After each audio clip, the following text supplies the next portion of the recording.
अब हम इस सीरीज़ के अंतिम शक्तिशाली पुरुष यानी कि अपोलोन के बारे में चर्चा करेंगे। अपोलो के बारे में प्रोफेसर डेस्बोनेट ने जितना भी बताया है उसके बारे में मैं यहाँ आपको बताऊँगा। लेखक कहते हैं कि हरकुलिस दो तरह के होते हैं। हरकुलिस का अर्थ ही यही है कि ताकत। वह कहते हैं कि कुछ अधिक शक्तिशाली होते हैं और कुछ कम शक्तिशाली होते हैं।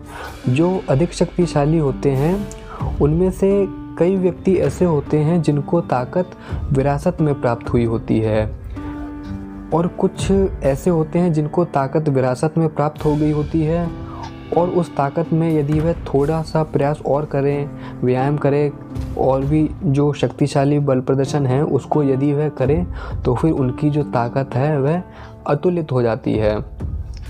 और उन्हीं व्यक्तियों में जैसे कि जिमरमैन नामक शक्तिशाली पुरुष हो गया, यूसुफ नाम का शक्तिशाली पुरुष हो गया या फिर गुलम नाम का शक्तिशाली पुरुष हो गया। लेखक कहते हैं कि ताकतवर पुरुष जो है उसका यदि मुझे परिभाषा देनी हो तो फिर मुझे दो ही नाम याद आते हैं, पहला अपोलो और दूसरा लुईस सायर। प्रोफेसर डेस्बोनेट के यह जो दो शक्तिशाली पुरुष हैं ये बहुत ही प्रिय हैं। इनके बारे में जो प्रोफेसर डेस्बोनेट हैं उन्होंने इस पुस्तक में चर्चा भी करी है। जिस समय लेखक इस पुस्तक को लिख रहे थे उस समय लुईस सायर जो थे और अपोलो जो थे वह अपनी सेवा से रिटायरमेंट ले चुके थे और उन्होंने उस समय शक्तिशाली बल प्रदर्शन करना भी बंद कर दिया था। अपोलो को एथलीटों का सम्राट कहा जाता है और उनको एथलीटों का सम्राट क्यों कहा जाता है इसके बारे में हम जानेंगे। जब तक उनके चरित्र में प्रवेश नहीं करेंगे, उनकी ताकत के बारे में नहीं जानेंगे, तब तक हमको संशय बना ही रहेगा कि उनको एथलीटों का सम्राट कहा क्यों गया है और उसी को जानने का हम प्रयास करेंगे।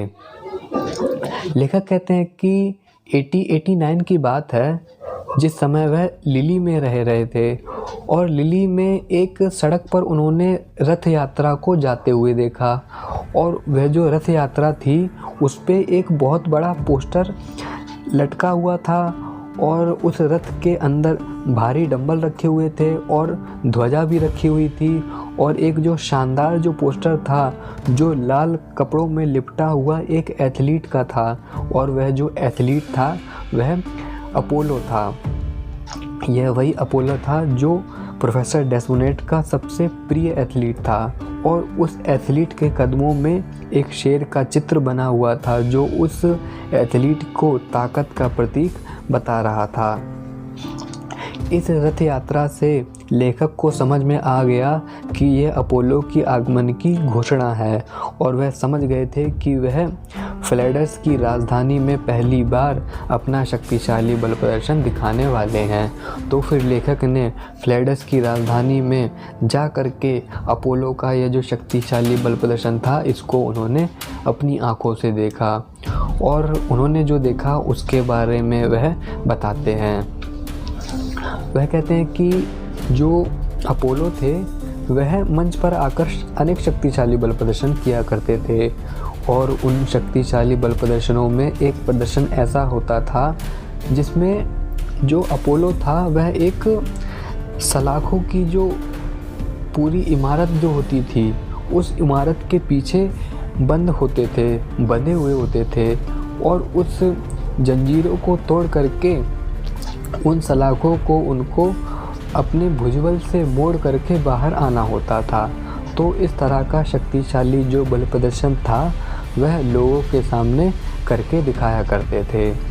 इस प्रदर्शन में जब वह बाहर सलाखों को तोड़ करके बाहर आया करते थे और जब वह लोगों के सामने इस कृत्य को करने के बाद प्रकट हुआ करते थे तो लोग यह देखकर बहुत ही आश्चर्य में हो जाते थे कि यह एक पुरुष जो है इसकी भुजाओं में इतना बल है कि इसने इतनी मोटी मोटी सलाखों को मोड़ दिया और हमारे सामने कितनी प्रसन्नता से, कितने गर्व से और कितनी ताकत के साथ खड़ा हुआ है।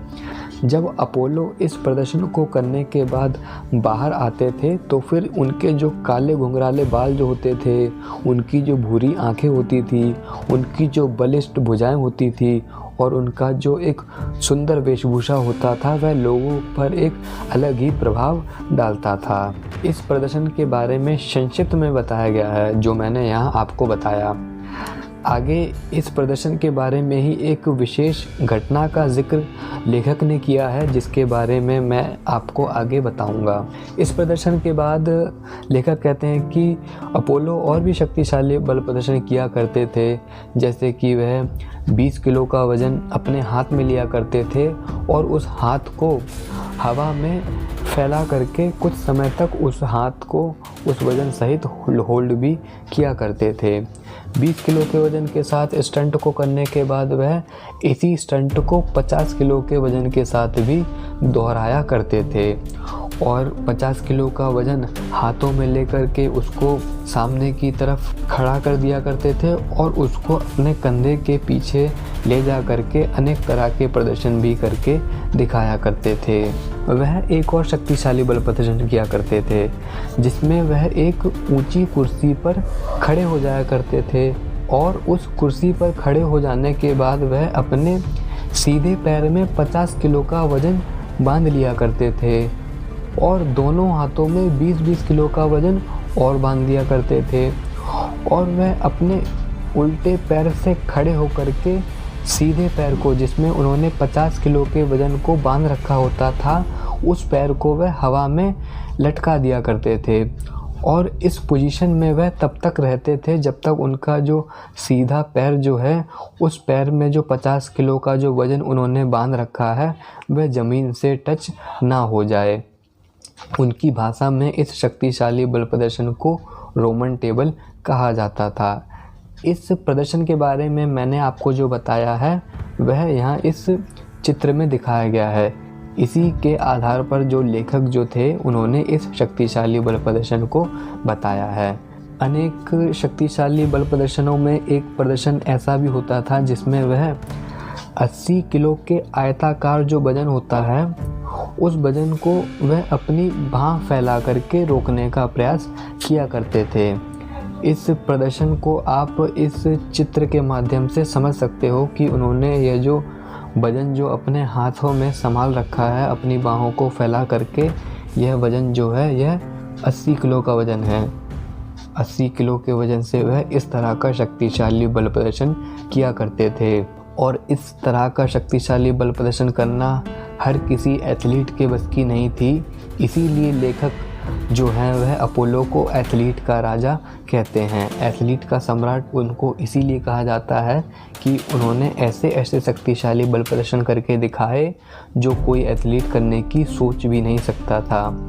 वह अपनी छाती पर पियानो को रखवा लिया करते थे और फिर वह जो पियानो वादक जो होता था वह उस पियानो को कुछ समय तक बजाता भी था। उनका एक शक्तिशाली बल प्रदर्शन ऐसा था जिसमें वह अपोलो व्हील को उठाया करते थे। आज का समय का जो स्ट्रॉन्गमैन का जो कंपटीशन होता है उसमें अपोलो व्हील को भी उठाया जाता है। ये अपोलो व्हील अपोलो से ही शुरू हुआ था, जिसमें उन्होंने किया ये था कि उनके पास एक मोटे व्यास वाली लोहे की छड़ थी और उस छड़ में उन्होंने दोनों तरफ 2 लोहे के भारी पहिए को जोड़ दिया था और जोड़ने के बाद जो था वह इतना भारी हो जाता था कि अन्य शक्तिशाली पुरुष उसको हिला भी नहीं सकता था। और हिला ना पाने की सबसे मुख्य वजह यह थी कि उस बारबल को पकड़ने का जो बारबल होती थी उसका व्यास इतना मोटा होता था कि वह किसी भी शक्तिशाली पुरुष के हाथों की ग्रिप में आता ही नहीं था। उसको उठाने के लिए एक शक्तिशाली ग्रिप होनी चाहिए और भुजाओं की अतुलित ताकत भी होनी चाहिए। अपोलो व्हील जो था वह कुल 118 किलो का था, लेकिन हर कोई उसको नहीं उठा पाता था क्योंकि उसका जो व्यास था वह बहुत ही अधिक था। लेखक कहते हैं कि अपोलो भारी से भारी वजन को इतनी सरलता से उठा देता था मानो उसके भीतर कितनी ताकत भरी हो, और लोगों ने उसको कभी अपना चरम प्रयास करते हुए देखा ही नहीं था। ऐसा यहाँ पर लेखक अपोलो के बारे में बताते हैं। इसीलिए लेखक उनको ताकत का राजा और एथलीटों का सम्राट भी कहते हैं। वह एक और अन्य शक्तिशाली बल प्रदर्शन लोगों के सामने करके दिखाते थे, जिसमें वह अपनी दोनों बाजुओं से 2 मोटर कारें जो होती हैं उसको भी रोक करके दिखाया करते थे। उनके जीवन के बारे में कहते हैं कि अपोलो, जिसका नाम लुई यूनी था, उनका जन्म 21 जनवरी को 1862 में हेराल्ट में हुआ था। उनके पूर्वज लंबे और मजबूत थे। जानकारी से पता चला था कि लुई यूनी यानी कि अपोलो मार्सेला गैस के संस्थापक यूनिकस नामक एक ग्लैडिएटर के वंशज थे, यानी कि उनकी जो पुश्तें जो थी वह ग्लैडिएटर थी, यानी कि शक्तिशाली पुरुष थे। और उन्हीं शक्तिशाली पुरुष होने की वजह से उनकी आगे जो जनरेशन बढ़ी उसमें अपोलो ने जन्म लिया, और अपोलो भी उनकी तरह या फिर उनसे कम शक्तिशाली पुरुष बनकर समाज में उभरे। लेखक कहते हैं कि अपोलो ने ऐसे करतब करके दिखाए जिसे अन्य एथलीट कई वर्षों के अभ्यास के बाद कर सकता था। वह एक हाथ से 20 किलो के 4 वजन को उठा सकते थे, यानी कि एक हाथ से वह 80 किलो का वजन 80 किलो के डंबल को उठा करके स्नैच कर सकते थे। लेखक कहते हैं कि एक एथलीट तब सबसे ज़्यादा उल्लेखनीय हो जाता है जब उसकी बाइसेप्स और पिंडली की लंबाई 40 सेंटीमीटर होती है, और यहीं अपोलो की बाह और जो टांग की जो लंबाई थी वह 51 सेंटीमीटर थी।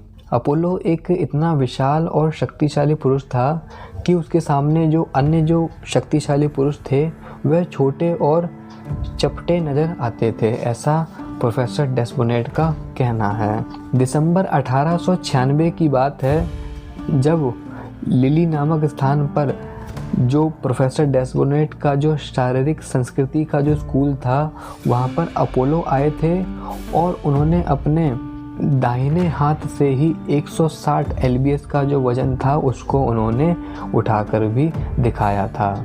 लेखक कहते हैं कि अपोलो के जो पिता थे वह भी बहुत ताकतवर थे, और उनकी जो लंबाई थी वह 192 सेंटीमीटर थी, और उनकी 75 साल की उम्र में एक दुर्घटना में मृत्यु हो गई थी।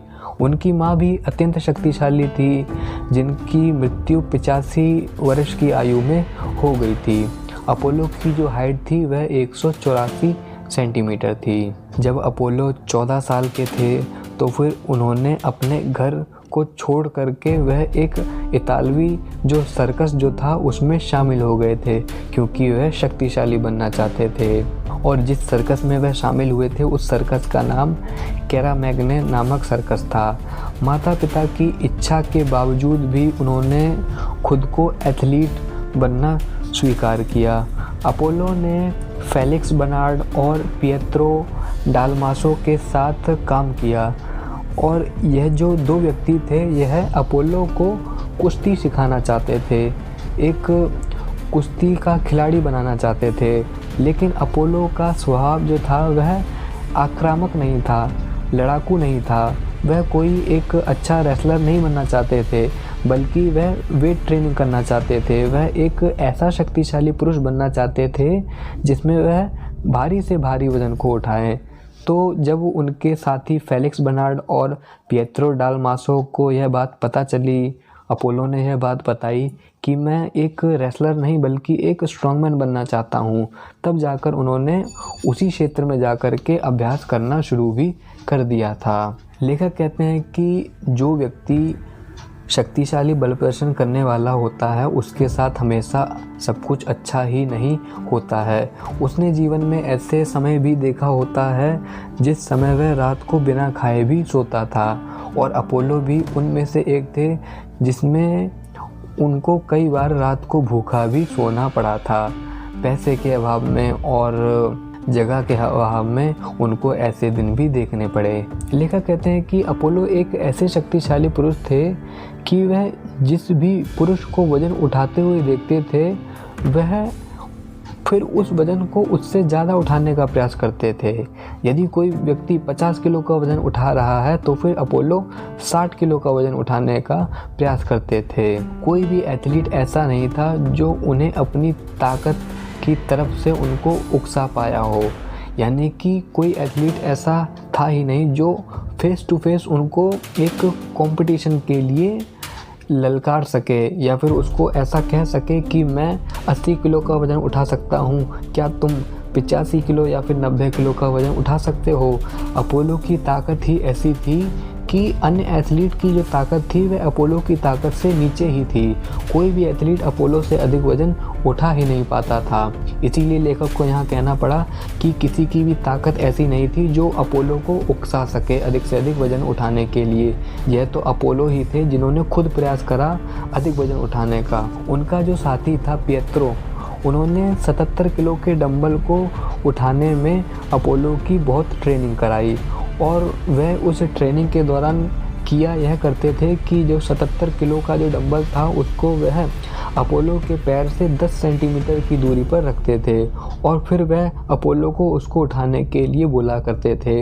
इस तरह की पोजीशन में उस डंबल को उठाना काफ़ी अधिक भारी और असुविधाजनक होता था, लेकिन इस असुविधाजनक को उनके साथी ने अपोलो की ताकत बनाई। यदि वह 77 किलो के वज़न को इतनी कठिनाई में उठा सकता है तो फिर वह आने वाले समय में 80 किलो के वज़न को यदि वह पैरों के पास होगा तो फिर वह उसको बड़ी ही आसानी से उठा पाएगा। अपोलो ने विक्टर शोसन के साथ भी काम किया। अपोलो ने ऑसूट और कोराडी सर्कस के साथ भी काम किया। अपोलो ने हेनरी पेचान और ऑगस्टे बेंचर के साथ भी काम किया। उन्होंने हिप्पोड्रम में भी काम किया और उन्होंने ट्रेपीज से लटक करके 4 घोड़ों को एक साथ अपने बाजुओं के बल से भी उठाकर दिखाया था। लेखक कहते हैं कि अपोलो जो थे वह पेरिस के अखाड़े में ट्रेनिंग लिया करते थे और नाव वाले आदमी के रूप में उन्होंने एक रोल भी अदा किया था जिसमें उन्होंने 87 किलो का वज़न उठाया था और इस 87 किलो के वज़न को सैंडो ने भी अभी तक नहीं उठा पाया था। इसलिए जो अपोलो जो थे वह यूजीन सैंडो से भी अधिक शक्तिशाली थे। एक दिन उनके साथी ने अपोलो से शर्त लगाई कि यदि वह इस 80 किलो के वज़न को उठा लोगे तो फिर वह शर्त के मुताबिक एक शैंपेन की बोतल जीत जाएंगे। अपोलो को पता था कि मेरे जितने भी दोस्त हैं उन्होंने मुझे कम से कम 50 बार 80 किलो के वज़न के साथ स्नैच करते हुए देखा है, लेकिन वह यह बात जानते हुए भी कि मैं 80 किलो के वज़न को बड़ी ही आसानी से उठा सकता हूँ, फिर भी वह आज मुझसे यह शर्त लगा रहे हैं कि 80 किलो के वज़न को उठाकर दिखाओ। अपोलो उस समय शर्त नहीं लगाना चाहते थे, लेकिन धीरे धीरे बात इतनी बढ़ गई कि उनको शर्त लगानी पड़ी और शर्त के मुताबिक उन्होंने 80 किलो का जो भारी जो वज़न था या फिर जो डंबल था उसको उन्होंने बड़ी ही आसानी से उठा दिया। बाद में उठाने के बाद जब उन्होंने उस डंबल को ज़मीन पर रखा तो फिर पता चला कि यह डंबल 80 किलो का नहीं था, बल्कि उसमें 10 किलो का वज़न और भी एक्स्ट्रा लगा हुआ था और इसी वजह से उनके साथी उनसे यह शर्त लगा रहे थे कि वह इस डंबल को उठा कर दिखाएं, क्योंकि उनके दोस्तों ने सोचा था कि 80 किलो का डंबल तो अपोलो उठा लेता है, लेकिन क्या यह 90 किलो का वज़न उठा पाएगा। तो फिर यहाँ पर उन्होंने अपने दोस्तों को झूठा साबित करके 90 किलो के वज़न को एक हाथ से उठा करके दिखाया था। इसके बाद अपोलो ने लंदन के एक्वेरियम में फेलिक्स बर्नार्ड, पिएत्रो लिमोजिन के साथ भी कई बार बल प्रदर्शन भी किया था। अपोलो जो थे एक बार लंदन में आए और लंदन में आना उनके लिए एक बहुत बड़ी घटना थी।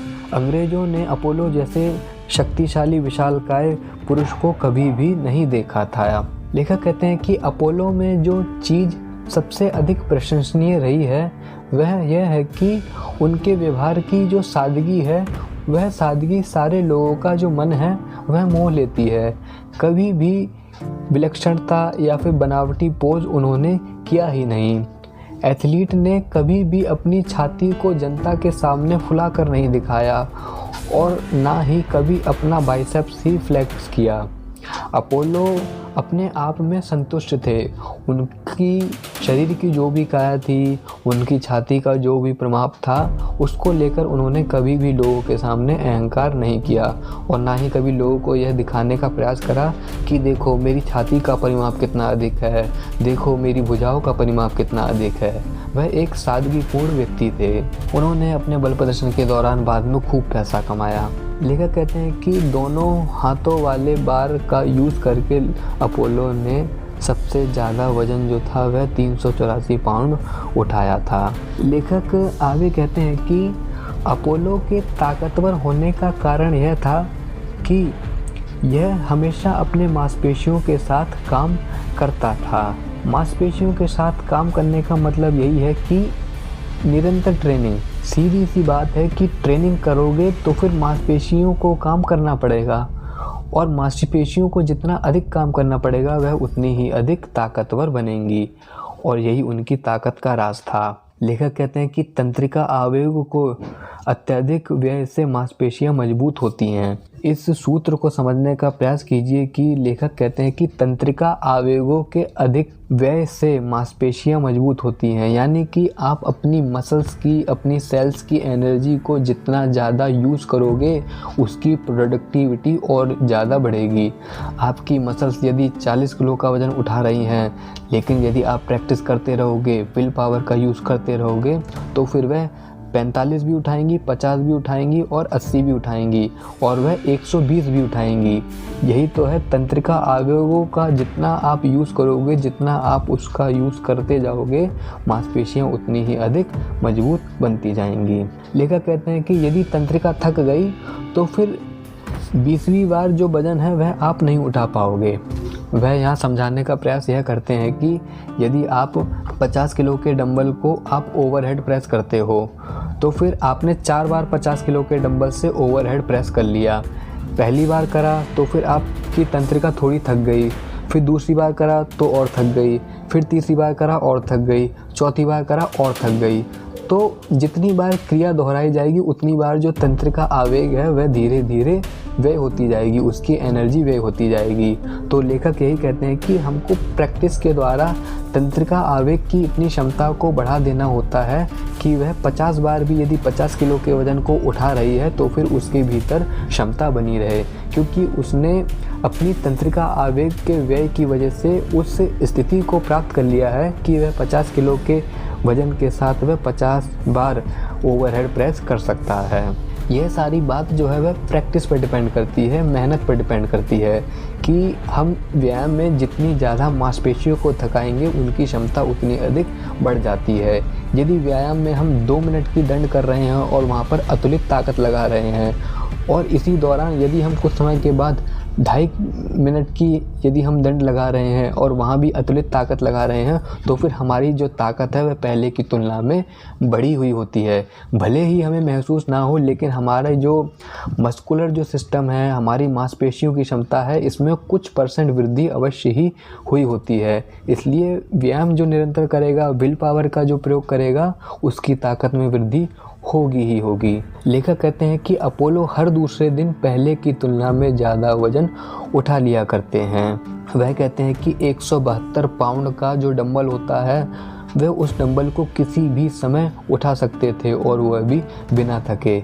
लेखक को तो ऐसा लगता था कि अपोलो में ना जाने कितनी अतुलित ताकत भरी हुई है कि वह कभी थकता हुआ नज़र ही नहीं आया। उससे जितना भी वज़न उठाने को कहा गया उसने बड़ी ही आसानी से उठा दिया और वज़न उठाते समय ऐसा कभी महसूस ही नहीं हुआ कि अपोलो को इस वज़न को उठाने में कोई कठिनाई आ रही हो। अब जैसे कि कोई भी एथलीट है वह किसी भी समय अधिक से अधिक क्षमता का प्रयोग करके वज़न को नहीं उठा सकता है। जैसे कि कोई एथलीट उठ करके खड़ा हुआ है और उसको बोला जाए कि आप तो 50 किलो के डंबल से ओवरहेड कर सकते हो, आपने करके भी दिखाया है, तो फिर क्या आप इस समय ओवरहेड करके दिखा सकते हो? लेकिन वह एथलीट अभी सो के उठा है, वह ऐसा कर ही नहीं सकता है, उसको वार्म अप की ज़रूरत होगी। लेकिन एथलीट अपोलो के साथ ऐसा नहीं था। वह किसी भी समय किसी भी भारी वजन को उठा सकता था, भले ही उसने खाना खा के आया हो या फिर वह तुरंत सो करके आया हो। अपोलो का मुकाबला एक बार बट्टा नामक शक्तिशाली पुरुष के साथ होता है, जिसके बारे में मैंने आपको कहा था कि बट्टा का जो जिक्र है वह अपोलो के चरित्र में किया जाएगा। अपोलो और बट्टा का प्रदर्शन होना था, तो फिर अपोलो ने बारबल के लिए मिस्टर गार्डे से संपर्क किया और उन्होंने किया यह कि उनके पास कोई विशेष प्रकार की बारबल नहीं थी। उनके पास बारबल नहीं थी और उनका एक साथी था जिसका नाम मिस्टर गार्डे था।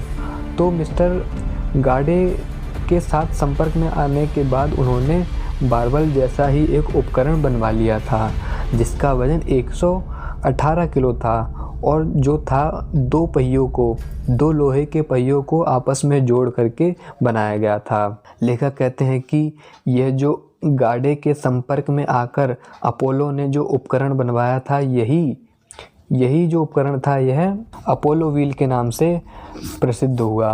वह कहते हैं कि गार्डे के जो सबसे मजबूत मजदूर जो थे वह भी इस 118 किलो के भारी डंबल को उठा नहीं पाए थे और इसी भारी बारबल को शक्तिशाली बल प्रदर्शन में बट्टा के विरुद्ध अपोलो जो थे वह यूज़ करने वाले थे। अब जब प्रदर्शन शुरू हुआ तो फिर अपोलो ने इस शक्तिशाली बल प्रदर्शन के दौरान 118 किलो के भारी बारबल को बड़ी ही आसानी से उठा दिया था। अब जब बट्टा की बारी आई तो फिर बट्टा भी सच में शक्तिशाली पुरुष था। उसकी जो फ़ोटो है वह आप यहाँ देख सकते हो। भले ही शरीर का परिमाप इतना अधिक बलिष्ठ ना हो, लेकिन इनके पास ताकत अतुलित थी और बट्टा ने भी इस 118 किलो के भारी बारबल को उन्होंने उठा दिया, लेकिन उन्होंने इतनी सरलता से नहीं उठाया जितनी सरलता से अपोलो ने उठाया था। तो इस तरह से ये जो प्रदर्शन था यह अपोलो जीत चुके थे और जो बट्टा जो थे वह ताकत के मामले में थोड़े पीछे रह गए। इसके अलावा जो अपोलो थे वह अपोलो व्हील्स के अलावा एक अन्य प्रकार की जो बारबल होती थी उसका भी यूज़ किया करते थे। और इस बारबल के बारे में बताया गया है कि दो बहुत ही विशाल और खोखली गेंदें हुआ करती थी और जिस स्थान पर अपोलो को प्रदर्शन करना होता था उस स्थान पर वह इन खाली गेंदों को ले जाया करते थे और इन खाली गेंदों में रेत जो होती थी उसको भिगो करके भर दिया करते थे। और जब उस रेत को भिगो करके भर दिया जाता था तो फिर वह रेत जो थी वह पानी के संपर्क में आने की वजह से और भी ज़्यादा भारी हो जाया करती थी। अपोलो कहते हैं कि इन तरह की खाली गेंदों को एक जगह से दूसरी जगह पर ले जाना मेरे लिए आसान था और मुझे गाड़ी का जो किराया था उस किराए को भी कम देना पड़ता था, इसलिए उन्होंने इन खाली गेंदों का भी प्रयोग किया था। इसके अलावा जो बारबल जो होती थी उनके किनारों पर दो ठोस गेंदें भी हुआ करती थी जो बारबल में एक स्क्रू की सहायता से टाइट रूप से कस दिया करती थी और इस तरह से ये जो बारबल जो होती थी इसका कुल वज़न जो था वह 130 किलो हो जाया करता था। पहले बारबल थी, उसके बाद जो दो खोखली गेंदें जो होती थी उसमें वह गीली रेत को भर दिया करते थे और उसके किनारे पर भी दो ठोस गेंदों को बना दिया करते थे।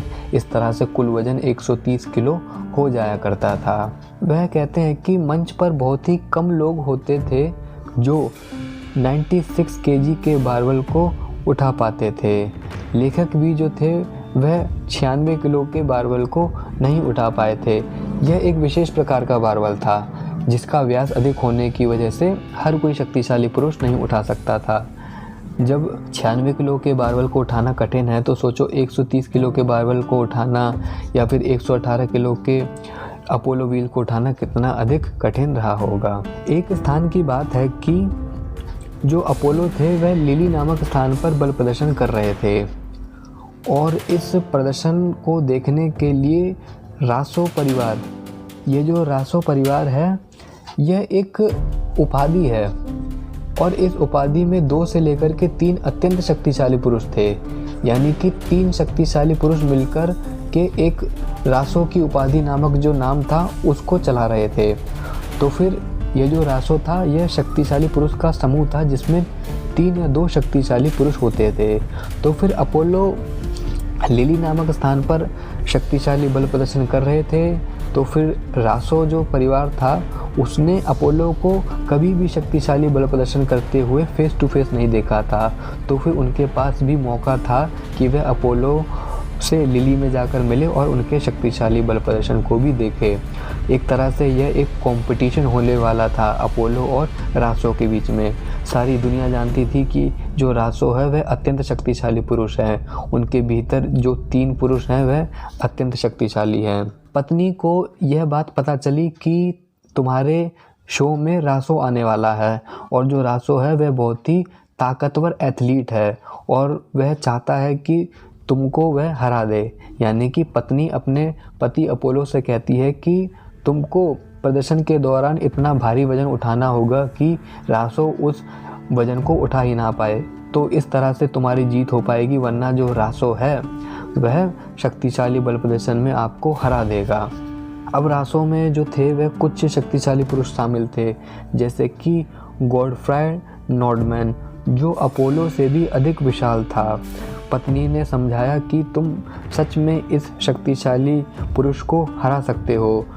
जब उनकी पत्नी अपोलो को यह समझा रही थी कि रासो में शक्तिशाली पुरुष हैं जो आपको हरा सकते हैं, तो फिर यह बात सुनकर के अपोलो को क्रोध आ गया और उन्होंने वेरिएट्स कैफ़े, जिस स्थान पर यह जो प्रदर्शन होने वाला था, उसके वेटर को बुलाया और वेटर को बुलाने के बाद उसको कहा कि तुम 25 किलो रेत मेरे लिए लेकर आओ। इस रेत का प्रयोग उसी शक्तिशाली बल प्रदर्शन में होने वाला था जो मैंने यहाँ आपको बताया कि अपोलो के पास एक ऐसा बारबल था जिसमें खोखली गेंदें थी। उन गेंदों में भीगी हुई रेत को भर दिया जाता था, जिस वजह से उसका वजन और भी अधिक हो जाता था। गेंद वाले गोले में जो रेतें थी उसको भरवा दिया गया और गोले को भिगो भी दिया गया था ताकि जो रेत है वह पूरी तरह से भारी हो जाए, और उसके बाद 2 छोटी गेंदों को भी कस दिया था ताकि ये जो बारबल है यह पूरी तरह से भारी हो जाए। इस शक्तिशाली बल प्रदर्शन को जो अपोलो था वह अपने मंच पर दिखाने वाला था, जिस मंच पे जो रासो नामक जो शक्तिशाली पुरुष है वह भी आएंगे और यदि उनके भीतर साहस हुआ तो फिर वह इस भारी बारबल को भी उठाकर दिखा सकते थे। अपोलो जिस समय शक्तिशाली बल प्रदर्शन दिखा रहे थे उनके साथ उस समय बट्टा नामक शक्तिशाली पुरुष भी थे जिसको उन्होंने हराया था, और इसके अलावा अन्य पुरुष भी थे। तो उन्होंने बट्टा से कहा कि इस बारबल में 20 किलो रेत डाल दो और बारबल को स्टेज पर उस जगह पर ले जाकर रख देना जहां पर मैं अपना शक्तिशाली बल प्रदर्शन करके दिखाऊंगा। यह कह करके अपोलो तो चले गए अपने ड्रेसिंग रूम में, लेकिन बट्टा के साथ उस समय पोस नामक एथलीट था और उसने बट्टा से कहा कि इसे दोबारा भरने का समय नहीं है, इन बॉल्स को भरो मत। जो उनके पास जो भारी जो गेंदें थी उसको भरो मत।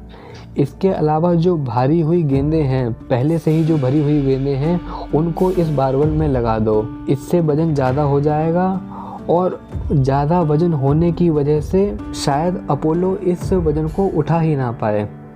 पोस ने बट्टा से कहा कि अपोलो इतना ताकतवर है कि वह इस वजन को भी उठा देगा। पोस ने बट्टा को याद दिलाया कि क्या तुम वो दिन भूल गए हो जिस दिन अपोलो ने 142 किलो के भारी बारबल को भी उठा दिया था। फिर बाद में पोस कहता है कि सोचो यदि अपोलो इस भारी वजन को नहीं उठा पाया तो फिर लोग उस पर हंसेंगे।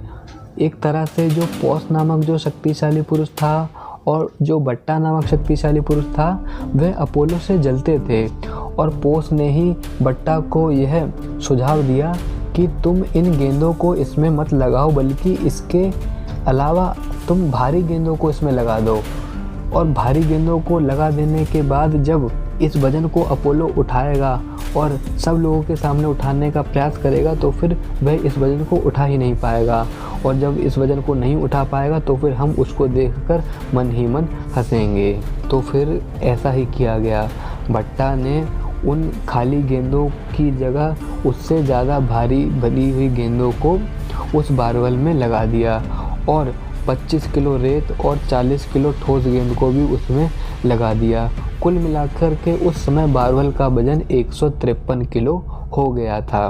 बट्टा ने यह देखने की कोशिश करी कि क्या मैं इस 153 किलो की मजबूत जो बारबल है इसको उठा पाऊँगा। तो फिर उन्होंने उठा तो दिया था, लेकिन उसको उठाने में काफ़ी कठिनाई हुई थी और उनको ऐसा लगता था कि अपोलो जो है वह इस 153 किलो के भारी बारबल को उठा नहीं पाएगा। और उस समय प्रदर्शन के दौरान अनेक पहलवान भी वहाँ पर शामिल थे, जैसे कि Felix Bernard, Leon Mason, Louis Marret, Paul Pos और ले ब्राउसर। यानी जो ले ब्राउसर जो था वह बट्टा का ही चचेरा भाई था। अब बट्टा का काम था कि वह अपोलो के द्वारा किए जाने वाले सारे प्रदर्शन के जो वज़न हैं उनको स्टेज पर लगा दे, और उन्होंने ऐसा ही किया। और इस समय के दौरान अपोलो जो थे वह ड्रेसिंग रूम में तैयार हो रहे थे और वहाँ पर पत्नी उनको समझा रही थी कि तुम रासों से ज़्यादा ताकतवर हो, तुमको रासों से ज़्यादा अधिक शक्तिशाली बन कर के स्टेज पर दिखाना है। और अंत में वाइफ ने कहा कि ताकतवर आदमी सिर्फ अपोलो ही है। लेखक कहते हैं कि अपोलो पहले से ही अपनी पत्नी की बात से ज़्यादा उत्साहित नहीं थे, बल्कि वह बट्टा की और पोस की उन बातों से ज़्यादा उत्साहित हो गए थे। जिस समय पोस ने और बट्टा ने अपोलो से यह कहा था कि बारबल जो है उसको उठाने में जो रासो है वह बहुत ही बढ़ चढ़ करके आगे आया हुआ है, इसलिए हो सकता है कि अपोलो वह तुमको बड़ी ही आसानी से हरा दे।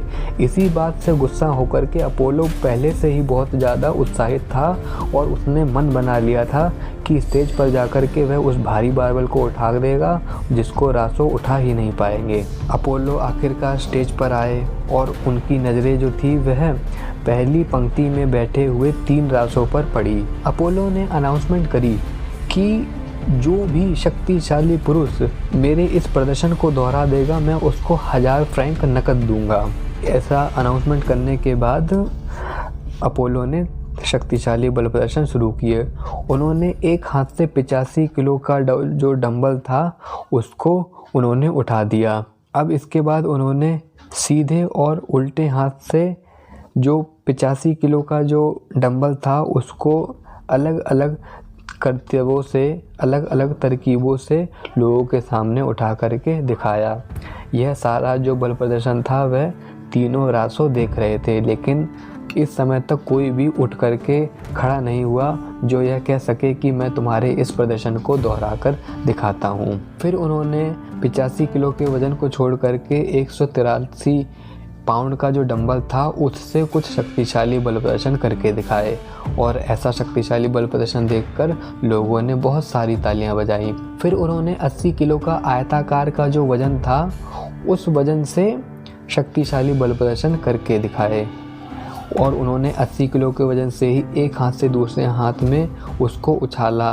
फिर उसके बाद उसको सीधा करके 3 सेकंड तक उन्होंने 80 किलो के वज़न को अपनी बाँह फैला करके भी होल्ड करके दिखाया था। ऐसा प्रदर्शन देखने के बाद जो 3 रासों जो बैठे हुए थे उनमें से एक उठा और स्टेज पर आया, और स्टेज पर आने के बाद उन्होंने जो अपोलो के जो भारी वज़न थे उनको छुआ, और छूने के बाद वह दोबारा से अपनी जगह पर आकर बैठ गए।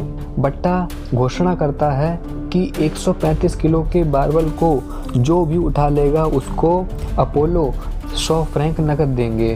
तो 135 किलो का बारबल जो था वह उठा दिया गया था, लेकिन एक छोटे से झटके में ही जो बारबल थी उसको अपोलो ने उठा दिया था। लेखक कहते हैं कि पॉस, बट्टा और मैं एक दूसरे को जिज्ञासु जानवरों की तरह देखते रहे।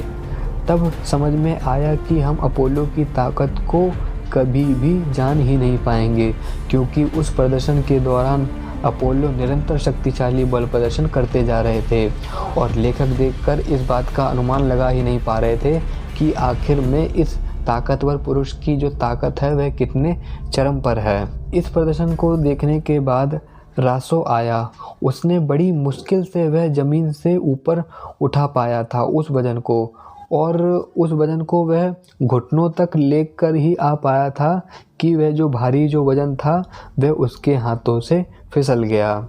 निष्कर्ष के तौर पर ऐसा कह सकते हैं कि जो 130 किलो की जो भारी जो बारवल थी, जिसको उन्होंने भारी रेत से भरवाया था और भारी ठोस की जो गेंदें थी उससे भरवाया था, उस भारी बारवल को रासो ने उठा ही नहीं पाया था। वह घुटने तक तो उस बारवल को उठाकर लाया, लेकिन उसके आगे उसकी क्षमता ही नहीं हुई कि वह उसको आगे वह उठा पाए। इस तरह से ऐसा लग रहा था कि मानो रासो जो है वह इस प्रदर्शन में अपनी सबसे बड़ी बेइज्जती कराने वाला था। अपोलो ने देखा कि 130 किलो के बार से रासो कुछ शक्तिशाली बल प्रदर्शन कर ही नहीं पाया। तो अपोलो ने बट्टा को संबोधित करते हुए कहा कि मुझे लगा रासो 100 फ्रैंक जीत लेगा। यानी कि अपोलो रासो पर एक व्यंग कस रहे थे कि मुझे लगा कि रासो 130 किलो का वज़न उठा करके 100 फ्रैंक जीत लेगा, लेकिन ऐसा हो ही नहीं पाया। तो फिर ऐसी बात सुनकर बट्टा जो था वह बदले में कहता है कि रासो का मजाक उड़ाते हुए आगे वह कहता है कि रासो 100 फ्रैंक जीत तो लेगा, लेकिन इसके लिए उसे ज़्यादा सूप पीना होगा, ताकि ज़्यादा सूप पी करके उसके भीतर ताकत आए और वह उस 130 किलो के भारी बारवल को उठा पाए। इस हार के बाद रासो जो थे वह हतोत्साहित हो गए थे और रासो ने 8 दिन के बाद अपनी जो रासो नामक जो उपाधि थी उससे उन्होंने त्याग दे दिया था। अब वह अपने आप को रासो नहीं कह सकते थे, क्योंकि रासो एक ऐसी उपाधि थी जो शक्तिशाली पुरुष की ओर संकेत करती थी, लेकिन अपोलो ने उनको हरा करके रासो की उपाधि से विहीन कर दिया था और उसके बाद रासो ने स्वयं को अपोलो के नाम से प्रदर्शित किया। एक 200 पाउंड का भारी डंबल था जिसे पूरे उत्तर में कोई भी एथलीट नहीं उठा पाया था, जिसको साइक्लोप्स और नोएल जैसे पुरुष इस बार को 1 सेंटीमीटर भी ज़मीन से ऊपर नहीं उठा पाए थे। लियोन्सी और बेडेनोक नामक 2 ही ऐसे शक्तिशाली पुरुष थे जिन्होंने एक ही प्रयास में 200 पाउंड का जो भारी डंबल था उसको उठा करके दिखाया था। लेखक ने अपोलो को इस घटना के बारे में याद दिलाते हुए कहा था कि इस 200 पाउंड के डंबल को उठाना एक पुरुष होने के प्रमाण पत्र के बराबर है। अपोलो ने अपनी जैकेट उतारी और बाजुओं से उस 205 पाउंड के भारी बारबल को उन्होंने उठा दिया था और उसको अपने सिर के पीछे से 3 मीटर दूर भी भेज दिया था। तो इस तरह से उन्होंने 205 पाउंड के भारी डंबल को भी उन्होंने उठाया था। एक बार की बात है कि अपोलो 70 किलो का जो भारी डंबल था उसको उठाने का प्रयास कर रहे थे, लेकिन वह पहले प्रयास में छूट गया था उनके हाथों से। प्रयास के बाद जैसे ही उनके हाथ से छूटा तो वह बहुत ज़्यादा आग बबूला हो गए और फिर उन्होंने अगले ही प्रयास में 70 किलो के डंबल को पंख की तरह झपट लिया और उसको 3 सेकंड के भीतर उन्होंने उस डंबल को क्षैतिज स्थिति में रखा और उसके बाद उस डंबल को छोड़ दिया। जब उन्होंने 70 किलो के डंबल को इतनी सरलता से उठाया था तो फिर लेखक को भी कहना पड़ा कि 70 किलो के बार को फैलाकर रोकने के लिए किए गए प्रयास के बारे में सोचना चाहें तो इस आदमी के जोड़ों के स्नायु बंधन और मांसपेशियों की शक्ति देखकर हम दंग रह जाएंगे। अब इस कहानी में लेखक एक ऐसे शक्तिशाली बल प्रदर्शन के बारे में कहते हैं जिसमें वह सलाखें मोड़ने का शक्तिशाली बल प्रदर्शन करके दिखाते हैं। मैंने आपको पहले भी बताया था कि अपोलो एक ऐसा शक्तिशाली बल प्रदर्शन करते थे जिसमें जो सलाखों के पीछे वह बंद हुआ करते थे और फिर वह उस सलाखों को अपनी बाजुओं के बल से मोड़ करके लोगों के सामने बाहर आया करते थे। तो ऐसा ही एक शक्तिशाली बल प्रदर्शन उन्होंने किसी स्थान पर करा था और यह बात देखने के लिए कि क्या यह सलाखें सच में इतनी मजबूत हैं, तो उन सलाखें जो होती थी उन सलाखों को जो दर्शकगण देखने आए थे उनसे भी इनको छू करके दिखाया जाता था कि देखो यह जो सलाखें हैं यह सच में इतनी मजबूत हैं। तो इसी के दौरान लेखक एक घटना के बारे में जिक्र करते हैं। वह कहते हैं कि अपोलो अभी लिली में आए थे। 89 की बात है कि उसने उसी शाम वेरिएट्स थिएटर में प्रदर्शन करना था। लिली स्थान पर वह आए थे और वेरिएट्स नामक स्थान पर उनको एक प्रदर्शन करना था। तो प्रदर्शन जो था, उस प्रदर्शन में जो मुख्य बात जो थी वह सलाखों को मोड़ने की ही थी। तो फिर वह लिली नामक स्थान पर आए और उनके साथ जो विशाल जो सलाखें जो थी, सलाखों का मतलब सिर्फ सलाखें नहीं थी, बल्कि एक पिंजरे जैसे ही एक बहुत बड़ी गेट की तरह जो सलाखें थी वह रखी हुई थी और वह अभी भी मुड़ी हुई थी। और सलाखें मुड़ी हुई होने की वजह से सबसे पहले तो अपोलो को इन सलाखों को सीधा करवाना था, क्योंकि अगली जो रात जो थी उस समय उनको वह प्रदर्शन लोगों के सामने करके दिखाना था। तो फिर जो सलाखें जो थी उनको सीधा करने के लिए एक लोहार के पास अपोलो ने उन सलाखों को भेज दिया था, क्योंकि जो सलाखें थी वह अभी भी मुड़ी हुई थी और उनको सीधा एक लोहार ही कर सकता था, क्योंकि सलाखों को जब तक पिघलाया नहीं जाएगा वह सलाखें सीधी होंगी ही नहीं। तो फिर सलाखों को जब सीधा किया जा रहा था, जो लोहार जिन सलाखों को सीधा कर रहा था, तो फिर वह आपस में यह बात कर रहे थे कि इन सलाखों को इतना अधिक क्षतिग्रस्त कोई कैसे कर सकता है, क्योंकि उनको नहीं पता था कि कोई अपोलो नाम का शक्तिशाली पुरुष है और वह अपना शक्तिशाली बल प्रदर्शन इस तरह से करता है जिसमें वह इन सलाखों को मोड़ देता है। तो इस तरह की बातें कर रहे थे वो लोहार आपस में, और जो लोहार का जो हथौड़ा था वह दलदल में लाल गर्म सलाखों को सीधा कर रहा था। ये वही सलाखें थी जिनको अपोलो ने अपनी भुजाओं के बल से मोड़ करके दिखा दिया था। फिर लोहार ने क्या किया कि उसने उन सलाखों पर पानी डाल दिया और उन सलाखों पर पानी डालने की वजह से उन सलाखों को उन्होंने और भी ज़्यादा कठोर बना दिया। और ऐसा करते वक्त लोहार कह रहा था कि इन सलाखों पर आज मैंने इतना पानी डाल दिया है कि ये सलाखें इतनी मजबूत हो गई हैं कि इनके झुकने का या फिर इनके मुड़ने का तो सवाल ही पैदा नहीं होता है। अंत में वह यह कहता है कि इन सलाखों को मैंने स्टील की तरह कठोर कर दिया है। यहाँ पर इतनी बड़ी गलती उस लोहार से हो गई कि उन्होंने इन सलाखों को आवश्यकता से अधिक मजबूत कर दिया और उसको इतना अधिक मजबूत कर दिया कि वह स्टील की तरह कठोर हो गई। अब आप सोच सकते हो कि जो प्रदर्शन होने वाला है उसमें अपोलो के साथ क्या घटित होने वाला है। अब समय आया और मंच पूरी तरह से सज चुका था। यह जो सलाखें जो थी इसको भी पूरी तरह से अपनी जगह पर व्यवस्थित कर दिया गया था। जो मंच था उसकी जो लाइटें थी, उसके जो लैंप जो थे वह पूरी तरह से बुझा दिए गए थे और जो अपोलो जो थे वह ड्रेसिंग रूम में तैयार हो रहे थे। तैयार होने के बाद दुंदुभियाँ बजी और एक विशेष प्रकार का संगीत जो था वह बजने लगा और जो अपोलो जो थे वह अपनी पूरी तरह से तैयार की गई वेशभूषा को पहन कर के आए और फिर उन्होंने अपने पुराने गर्वीले अंदाज में उन अपनी विशाल भुजाओं से सलाखों को पकड़ा और सलाखों को मोड़ने का प्रयास करने लगे, क्योंकि उनका प्रदर्शन ही यही था कि वह सलाखों को मोड़ देंगे और उन सलाखों से बाहर निकल के आएंगे और लोगों को आश्चर्यचकित कर देंगे। उन्होंने सलाखों को मोड़ने का प्रयास तो करा, लेकिन वह सलाखें बिल्कुल भी नहीं हिली। यह उसी बात का परिणाम था कि उन लोहारों ने उन सलाखों पर पानी इतना अधिक डाला कि वह सलाखें जो थी वह लोहे से बदल करके स्टील में तब्दील हो गईं। वह पीछे हटे और पीछे उनकी पत्नी थी और उन्होंने अपनी पत्नी की तरफ मुड़े और दुखी चेहरे में होकर के कहा कि मुझे नहीं पता यह क्या हो रहा है कि मैं इन सलाखों को मोड़ ही नहीं पा रहा हूँ। पत्नी कहती है कि तुम अपने आलस्य की वजह से ऐसा नहीं कर पा रहे हो, अपने आलस्य को त्यागो और जाकर के उन सलाखों को मोड़ दो।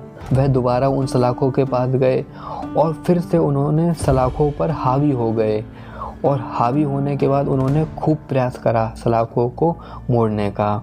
उन्होंने अपने कंधे पर जो कपड़ा लटका हुआ था उस कपड़े को भी उन्होंने उतार दिया और उनकी जो बाजुएं थी वह पूरी तरह से नग्न हो गई और फिर जो बाजुओं जो थी उन्होंने उन बाजुओं से सलाखों पर दानव की तरह प्रहार करा और उसको मोड़ने के लिए पूरा प्रयास करने लगे। इस प्रयास के दौरान उनकी जो गर्दन जो थी, उनकी गर्दन की जो नसें थी वह पूरी तरह से फूल गई थी, क्योंकि पहले जो सलाखें वह मोड़ते थे वह कमज़ोर थी, इतनी कमज़ोर नहीं थी कि हर कोई मोड़ दे, लेकिन इस बार जो सलाखें थी वह स्टील की तरह मजबूत हो गई थी और इसको मोड़ने में उनकी जो हालत हुई, ऐसी हालत उनकी कभी भी नहीं हुई थी।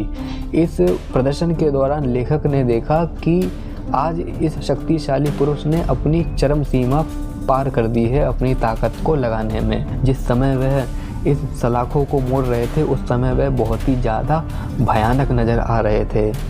उसने गेट को जो झटके दिए थे उससे स्टेज की जो रैक थी वह पूरी तरह से हिल गई थी और पूरी इमारत मानो तूफान से हिल रही हो ऐसा प्रतीत हो रहा था। अपोलो के प्रयास से सलाखें जो थी वह ढीली पड़ रही थी। थिएटर में पूरी तरह से सन्नाटा छा गया था। सारे लोगों की आंखें इसी पर टिकी हुई थी कि अपोलो इतना प्रयास कर रहे हैं लेकिन फिर भी यह सलाखें मुड़ने का नाम ही नहीं ले रही हैं। लेखक कहते हैं अपोलो ने पहली बार इस कृत्य में अपनी ऊर्जा की चरम सीमा पार कर दी थी। सलाखें मुड़ गईं, शरीर भीतर डाला और निकाल दिया। अंत में जाकर जो सलाखें जो थी वह मुड़ गई और उन्होंने अपना जो शरीर था वह सलाखों के बीच से निकाला और दूसरी तरफ आ गए। जब वह दूसरी तरफ बाहर आए तो फिर उनका जो पूरा जो शरीर था वह पसीने से लथपथ था, क्योंकि उन्होंने इतनी ताकत कभी लगाई ही नहीं थी कि उनका शरीर पूरा पसीना पसीना हो जाए। वह पूरी तरह से हाँफ रहे थे।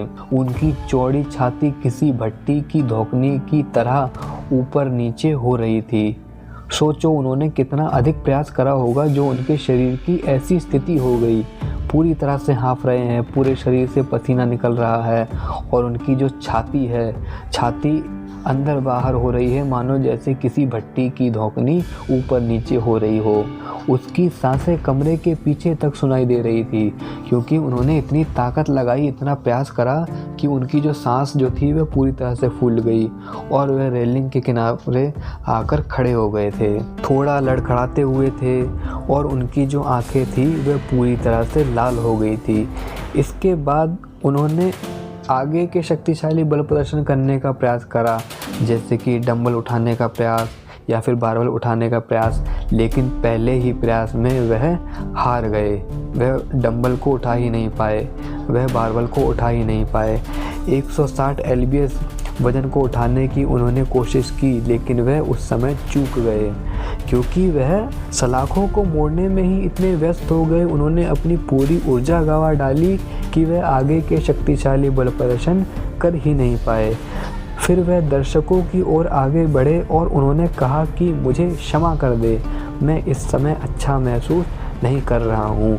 ऐसा कहकर फिर वह अपने कमरे की तरफ गए और वहाँ पर एक जो कुर्सी थी उसके पास जा कर के गिर पड़े। आप उनकी ताकत का अनुमान बिल्कुल नहीं लगा सकते हो। हम में से कोई नहीं लगा सकता है कि उसने कितनी अधिक ताकत लगा दी होगी कि वह बंदा ठीक से खड़ा ही नहीं हो पा रहा था, आगे के शक्तिशाली बल प्रदर्शन कर ही नहीं पाया और अपने कमरे में जाकर उसके पैर की ऊर्जा इतनी ख़त्म हो गई, उसका शरीर इतना क्षतिग्रस्त हो गया कि वह बंदा खड़ा ही नहीं हो पाया और वह वहाँ पर जाकर गिर पड़ा। लेखक कहते हैं कि उसकी भुजाएं वैसी ही इतनी विशाल थी, लेकिन उन सलाखें मोड़ने के प्रयास के बाद वह पूरी तरह से सूजकर विकराल हो गई थी।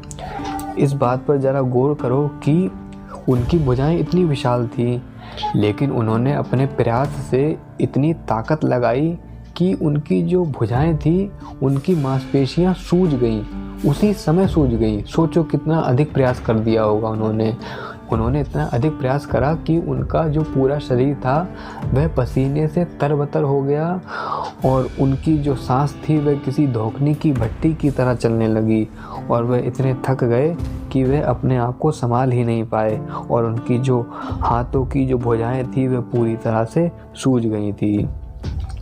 इस तरह से जो शक्तिशाली जो बल प्रदर्शन था इसको समाप्त किया गया और लेखक ने यहाँ पर अपनी कलम को भी विराम दिया और यहाँ पर उनकी नज़रों में जो अपोलो की जो छवि थी, उस छवि को उन्होंने यहाँ पर उजागर किया।